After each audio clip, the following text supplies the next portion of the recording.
ഇന്ന് വായിക്കുന്ന വിശുദ്ധ വേദപുസ്തക ഭാഗം ഉൽപ്പത്തി പുസ്തകം 41 അധ്യായം 1 മുതൽ 57 വാക്യം വരെ. ഉൽപ്പത്തി പുസ്തകം 41 അധ്യായം 1 മുതൽ 57 വരെയുള്ള ദൈവവചനങ്ങളെ കേൾപ്പി. 2 സംവത്സരം കഴിഞ്ഞ ശേഷം ഫറവോൻ ഒരു സ്വപ്നം കണ്ടതെന്നാൽ അവൻ നദീതീരത്ത് നിന്നു. അപ്പോൾ രൂപഗുണവും മാംസപുഷ്ടിയുമുള്ള 7 പശു നദിയിൽ നിന്ന് കയറി ഞാങ്ങണയുടെ ഇടയിൽ മേഞ്ഞുകൊണ്ടിരുന്നു. അവയുടെ പിന്നാലെ മെലിഞ്ഞും വിരൂപവുമായുള്ള വേറെ 7 പശു നദിയിൽ നിന്ന് കയറി നദീതീരത്ത് മറ്റേ പശുക്കളുടെ അരികെ നിന്നു. മെലിഞ്ഞും വിരൂപവുമായുള്ള പശുക്കൾ രൂപഗുണവും മാംസപുഷ്ടിയുമുള്ള 7 പശുക്കളെ തിന്നുകളഞ്ഞു. അപ്പോൾ ഫറവോൻ ഉണർന്നു. അവൻ പിന്നെയും ഉറങ്ങി. രണ്ടാമതും ഒരു സ്വപ്നം കണ്ടു. പുഷ്ടിയുള്ളതും നല്ലതുമായ 7 കതിർ ഒരു തണ്ടിൽ നിന്ന് പൊങ്ങി വന്നു. അവയുടെ പിന്നാലെ നേർത്തും കിഴക്കൻ കാറ്റിനാൽ കരിഞ്ഞുമിരിക്കുന്ന 7 കതിർ പൊങ്ങി വന്നു. നേർത്ത 7 കതിരുകൾ പുഷ്ടിയും മണിക്കരുത്തുമുള്ള 7 കതിരുകളെ വിഴുങ്ങിക്കളഞ്ഞു. അപ്പോൾ ഫറവോൻ ഉണർന്നു. അത് സ്വപ്നം എന്നറിഞ്ഞു. പ്രാതകാലത്ത് അവൻ വ്യാകുലപ്പെട്ട് മിസ്രയീമിലെ മന്ത്രവാദികളെയും ജ്ഞാനികളെയും എല്ലാം ആളയിച്ചു വരുത്തി അവരോട് തൻ്റെ സ്വപ്നം പറഞ്ഞു. എന്നാൽ വ്യാഖ്യാനിപ്പാൻ ആർക്കും കഴിഞ്ഞില്ല. അപ്പോൾ പാനപാത്രവാഹകന്മാരുടെ പ്രമാണി ഫറവോനോട് പറഞ്ഞത്, ഇന്ന് ഞാൻ എൻ്റെ കുറ്റം ഓർക്കുന്നു. ഫറവോൻ അടിയങ്ങളോട് കോപിച്ചു എന്നെയും അപ്പക്കാരുടെ പ്രമാണിയെയും അകമ്പടി നായകൻ്റെ വീട്ടിൽ തടവിലാക്കിയിരുന്നല്ലോ. അവിടെ വെച്ച് ഞാനും അവനും ഒരു രാത്രിയിൽ തന്നെ സ്വപ്നം കണ്ടു. വെവ്വേറെ അർത്ഥമുള്ള സ്വപ്നമായിരുന്നു ഓരോരുത്തരും കണ്ടത്. അവിടെ അകമ്പടി നായകൻ്റെ ദാസനായ ഒരു എബ്രായ യൗവനക്കാരൻ ഞങ്ങളോടുകൂടെ ഉണ്ടായിരുന്നു. ഞങ്ങൾ അവനോട് അറിയിച്ചാറെ അവൻ സ്വപ്നങ്ങളെ വ്യാഖ്യാനിച്ചു. ഓരോരുത്തന് താന്താന്റെ സ്വപ്നത്തിന്റെ അർത്ഥം പറഞ്ഞു തന്നു. അവൻ അർത്ഥം പറഞ്ഞതുപോലെ തന്നെ സംഭവിച്ചു. എന്നെ വീണ്ടും സ്ഥാനത്താക്കുകയും മറ്റവനെ തൂക്കിക്കളയുകയും ചെയ്തുവല്ലോ. ഉടനെ ഫറവോൻ ആളയച്ചു യോസേഫിനെ വിളിപ്പിച്ചു. അവർ അവനെ വേഗത്തിൽ ഉണറയിൽ നിന്ന് ഇറക്കി അവൻ ക്ഷൗരം ചെയ്യിച്ചു. വസ്ത്രം മാറി ഫറവോന്റെ അടുക്കൽ ചെന്നു. ഫറവോൻ യോസേഫിനോട്, ഞാൻ ഒരു സ്വപ്നം കണ്ടു, അതിനെ വ്യാഖ്യാനിപ്പാൻ ആരുമില്ല. എന്നാൽ നീ ഒരു സ്വപ്നം കേട്ടാൽ വ്യാഖ്യാനിക്കുമെന്ന് നിന്നെക്കുറിച്ച് ഞാൻ കേട്ടിരിക്കുന്നു എന്ന് പറഞ്ഞു. അതിന് യോസേഫ് ഫറവോനോട്, ഞാനല്ല, ദൈവം തന്നെ ഫറവോന് ശുഭമായ ഒരു ഉത്തരം നൽകും എന്ന് പറഞ്ഞു. പിന്നെ ഫറവോൻ യോസേഫിനോട് പറഞ്ഞത്, എൻ്റെ സ്വപ്നത്തിൽ ഞാൻ നദീതീരത്ത് നിന്നു. അപ്പോൾ മാംസപുഷ്ടിയും രൂപഗുണവുമുള്ള 7 പശു നദിയിൽ നിന്ന് കയറി ഞാങ്ങണയുടെ ഇടയിൽ മേഞ്ഞുകൊണ്ടിരുന്നു. അവയുടെ പിന്നാലെ ക്ഷീണിച്ചും മെലിഞ്ഞും എത്രയും വിരൂപമായുള്ള വേറെ 7 പശു കയറി വന്നു. അത്ര വിരൂപമായവയെ ഞാൻ മിസ്രയീം ദേശത്ത് എങ്ങും കണ്ടിട്ടില്ല. എന്നാൽ മെലിഞ്ഞും വിരൂപമായുള്ള പശുക്കൾ പുഷ്ടിയുള്ള മുമ്പിലത്തെ 7 പശുക്കളെ തിന്നുകളഞ്ഞു. ഇവ അവയുടെ വയറ്റിൽ ചെന്നു എന്ന് അറിവാനില്ലായിരുന്നു. അവ മുമ്പിലത്തെ പോലെ തന്നെ വിരൂപമുള്ളവ ആയിരുന്നു. അപ്പോൾ ഞാൻ ഉണർന്നു. പിന്നെയും ഞാൻ സ്വപ്നത്തിൽ കണ്ടത് നിറഞ്ഞതും നല്ലതുമായ 7 കതിർ ഒരു തണ്ടിൽ പൊങ്ങി വന്നു. അവയുടെ പിന്നാലെ ഉണങ്ങിയും നേർത്തും കിഴക്കൻ കാറ്റിനാൽ കരിഞ്ഞുമിരിക്കുന്ന 7 കതിർ പൊങ്ങി വന്നു. നേർത്ത കതിരുകൾ 7 നല്ല കതിരുകളെ വിഴുങ്ങിക്കളഞ്ഞു. ഇത് ഞാൻ മന്ത്രവാദികളോട് പറഞ്ഞു, എന്നാൽ വ്യാഖ്യാനിപ്പാൻ ആർക്കും കഴിയില്ല.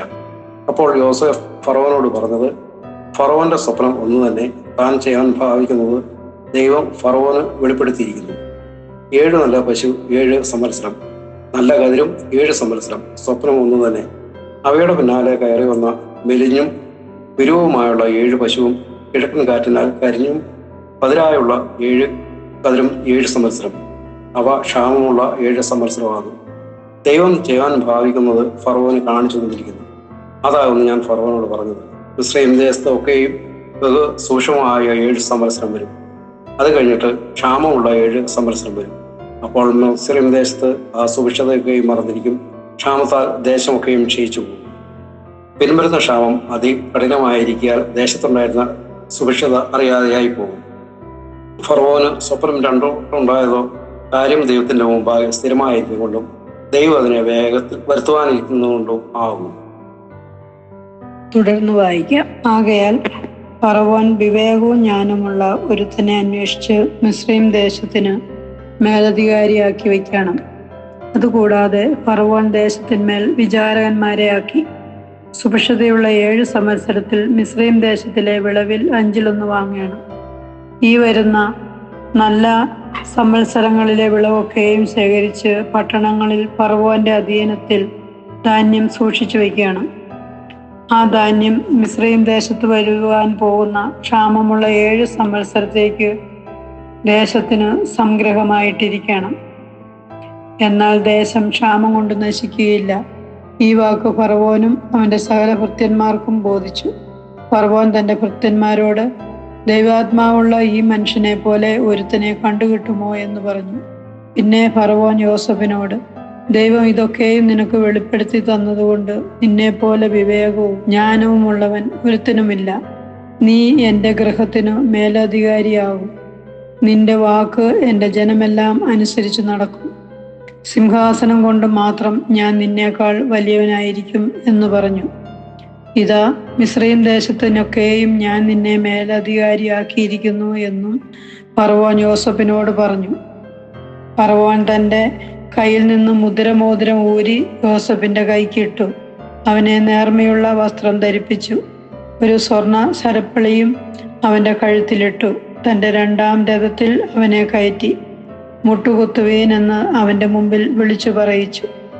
ഇങ്ങനെ അവനെ മിസ്രയീം ദേശത്തിനൊക്കെയും മേലധികാരിയാക്കി. പിന്നെ ഫറവോൻ യോസേഫിനോട്, ഞാൻ ഫറവോനാകുന്നു. നിന്റെ കൽപ്പന കൂടാതെ മിസ്രയീം ദേശത്ത് എങ്ങും യാതൊരുത്തനും കയ്യോ കാലോ അനക്കുകയില്ല എന്ന് പറഞ്ഞു. ഫറവോൻ യോസേഫിന് സ്പാനത്ത് ഫനേക്ക് എന്ന് പേരിട്ടു. ഓനിലെ പുരോഹിതനായ പോത്തിഫെറയുടെ മകൾ അസ്തനത്തിനെ അവന് ഭാര്യയായി കൊടുത്തു. പിന്നെ യോസേഫ് മിസ്രയീം ദേശത്ത് സഞ്ചരിച്ചു. യോസേഫ് മിസ്രയീം രാജാവായ ഫറവോന്റെ മുമ്പാകെ നിൽക്കുമ്പോൾ അവന് 30 വയസ്സായിരുന്നു. യോസേഫ് ഫറവോന്റെ സന്നിധാനത്തിൽ നിന്ന് പുറപ്പെട്ട് മിസ്രയീം ദേശത്തൊക്കെയും സഞ്ചരിച്ചു.